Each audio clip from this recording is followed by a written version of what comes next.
बातमी पुण्यातून जिल्हाधिकारी कार्यालयातील आपत्ती नियंत्रण कक्षातून प्रशासन पुण्यातील स्थितीवर लक्ष ठेवून आहे।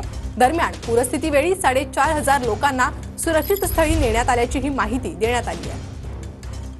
आणि याचा आढावा घेतलाय आमच्या प्रतिनिधींनी, पाहूयात। शहर आणि जिल्ह्याच्या आपत्ती नियंत्रण कक्षामध्ये काल दिवसभरात सर्वाधिक फोन कॉल्स जे आले ते अर्थातच सिंहगड परिसरातील एकता नगर किंवा निंबूज नगर जे आहे त्या परिसरातून फोन कॉल्स आले होते।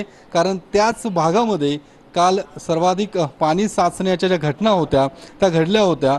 पुणे जिल्हाधिकारी कार्यालयात आपत्ती नियंत्रण कक्ष या ठिकाणी तयार करण्यात आलेला आहे, ज्या ठिकाणी पुणे शहर आणि जिल्ह्याच्या आपत्तीवर नियंत्रण ठेवलं जात आहे। आपण पाहू शकतो या ठिकाणी हे जे सर्व कर्मचारी आहेत ते अर्थात शिफ्टनुसार काम करत असतात। त्यासोबतच इकडे पाठीमागे जर बघितलं तर सीसीटीव्ही कॅमेरे हे बसवण्यात आलेले आहेत। ते अर्थातच शहर आणि जिल्ह्यातील काही महत्त्वाच्या स्पॉट्सवरती जे सीसीटीव्ही कॅमेरे आहेत त्या सीसीटीव्ही कॅमेऱ्याच्या माध्यमातून या जिल्हा नियंत्रण कक्षातून त्या सगळ्या त्या ठिकाणी होणाऱ्या घटनांवर नियंत्रण ठेवलं जातं। हा आपत्ती नियंत्रण कक्ष सध्या सज्ज असल्याचं पाहायला मिळते।